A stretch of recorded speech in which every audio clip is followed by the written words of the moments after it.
My dear students, today we will study the rate law and how to calculate the order of reaction. So let's go to our lesson. This is the rate law. Rate law is simply a mathematical expression which tells the relationship between the rate of the reaction, the rate constant, and the concentration of the reactants to some powers. Suppose we take one example. This is general chemical equation A, B change to C and D, and this is the rate law for this chemical reaction. So here this K is constant. X and Y are called the order of reaction. X is the order of reaction for the chemical A is reactant, and B is also a reactant, and Y is the order of reaction for the chemical B. And when we add X and Y, this will give us overall order of reaction, and we will determine the X and Y and also calculate the order of reaction. Now, for example, before I go to this example, let's see some points about the rate law. This S is wrong here, cut it here. So rate law is always determined by experiment. This is the experiment here. I'll just teach you now. Wait for some time. And the reaction order is always defined in the term of reactants. This rate law or the order of reaction is calculated only for the reactants, not for the product. And this point number 3, the order of reactant is not related to the stoichiometric coefficient of the reactant in the balanced chemical equation. Means this is the balanced chemical equation between the fluorine and carbon dioxide. So 2 moles of chlorine dioxide is reacting with the 1 mole of fluorine. And this is the order of reaction, which is some mistake here. This is not correct. We cannot just assume and put the this order of reaction or the power of these reactants by assumption. No, we have to do the experiment. Let's go to the example now. This is the example, and in this example we have done 3 experiments. These 3 experiments, here we have to relate the experiments. First, understand we have to calculate the X and Y. Okay, concentration is given here, rate is given here. Only missing thing is X and Y. These X and Y are the order of reaction. X is the order of reaction with respect to fluorine. Y is the order of reaction with respect to chlorine dioxide. So this mental mathematics, this is a very simple problem. We don't need to do any calculation. Just from the mental mathematics we can predict X and Y. See, in these 3 experiments, if you see the experiment 1 and 2, the concentration of fluorine is similar, 0.1 and 0.1. So let me show you this relationship.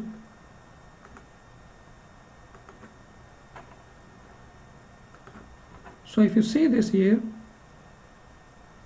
the experiment 1 and 2, these both are similar. But when you see this, chlorine dioxide concentration is quadruple, means 4 times. And when you see this, the rate, it is also quadruple. Means if we increase the concentration of chlorine dioxide 4 times, the rate is also increasing 4 times. So what does it mean? It means the ratio is same, 1. So when the quadrupling the chlorine dioxide, then the rate is also quadruple, so Y is 1. So this is chlorine dioxide, Y become 1 because ratio is 1. And when we take the relationship between the experiment 3 and 1, see, this is the concentration of chlorine dioxide 0.01 and this is 0.01. 3 and 1, both concentration are same. But when we check this for the fluorine, the concentration is doubling, 0.1 to 0.2. And then when we check here, this between 1 and 3, the rate is also doubling. So if we double the concentration of fluorine, rate is also doubling. So this doubles here, you see this double here. So X is equal to 1, this fluorine, X is equal to 1. So we write the rate law like this, rate constant, fluorine, power 1. 1 is not written here, but it is there. Chlorine dioxide power is 1. So 1 plus 1 become 2. So when we can say here, X plus Y is equal to 1 plus 1 is equal to 2. So order of reaction is 2. We can say second order. Second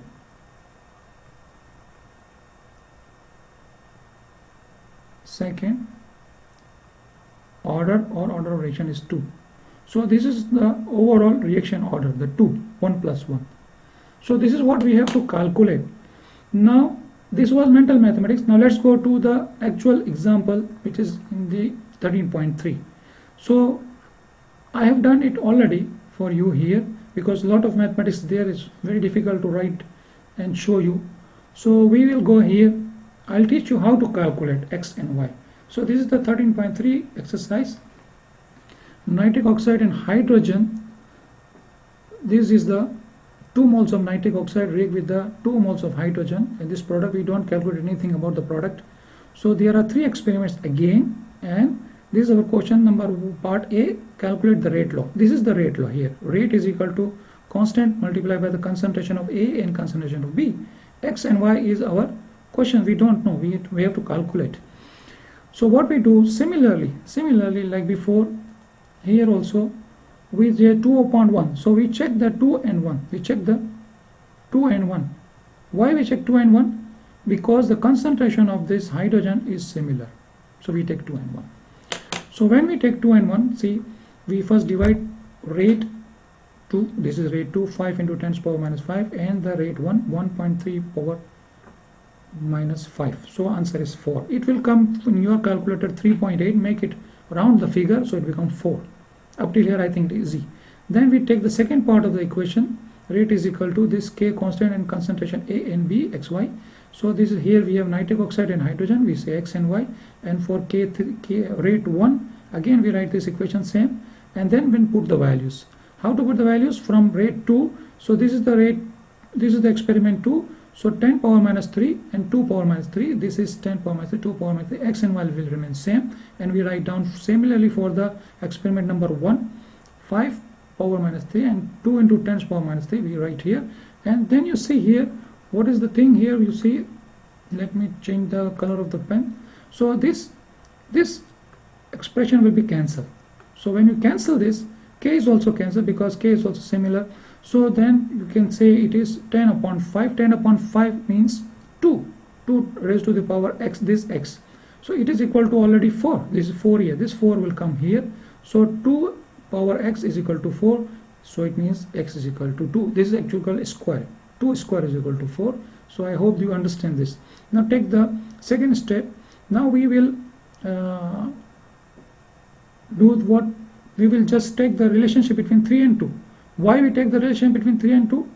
Because we see here, this is 3 and 2, we see this one, concentration of nitric oxide is similar to the concentration of nitric oxide in 2 and 3, so it will be cancelled.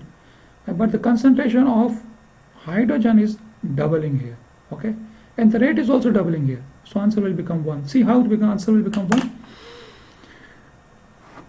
Rate 3 by rate 2, we take the rate from here. Rate 3, 5 into 10 to the power minus 5, and rate 2, 5 into 10 to the power minus 10 into 10 to the power minus 5. This one, this is here 5 into 10 to the power minus 2, and then we divide it, become 2. So then we proceed to second part of the equation. This is the second part of the equation. Constant K, concentration of A and concentration of B, whatever the chemical, no problem. Put the values here from this rate 3. So rate 3, this value and this value will come here. And for the rate 2, this rate 2 to see from here, then this value and this value come here, and see which one is similar. So here we have this thing similar. So this will be cancelled, all cancel. And what left? 4 upon 2. 4 upon 2 means 2. 2 raised to the power this y is equal to 2. So y is equal to 1. So now in this case, we have x is equal to 2 and y is equal to 1. So in place of this x, we put it 2 here, square here. In place of y, we put it 1. This is the answer for part A. Part A, when you take the answer, then you make the total overall reaction order. So this is square means 2 and 1, total is 3. So this is called third order reaction. I hope you understand the part 1. Now let's go to the part B, rate constant. Rate constant is the K.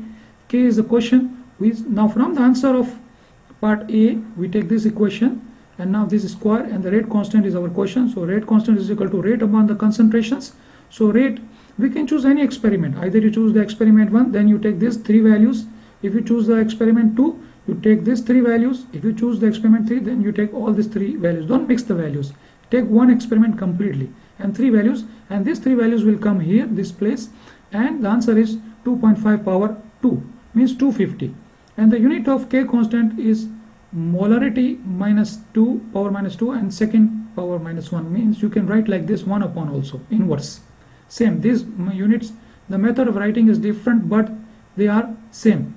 Now we go to the part C. The part C says the rate of the reaction when NO nitric oxide concentration is given and the hydrogen concentration is given. Take both the concentration from here and put here in this the answer of same part A, and the K constant will take the value which we have calculated in the part B. So this value we put here, and this values of concentration of nitric oxide and hydrogen take from the question, and the answer will be 2.2 power minus 4 molarity per second. So the unit of rate is always molarity per second. I hope you understand this, and if you have further question you can go in your Learn Smart in the Connect and see the videos. Inshallah, I hope you will understand.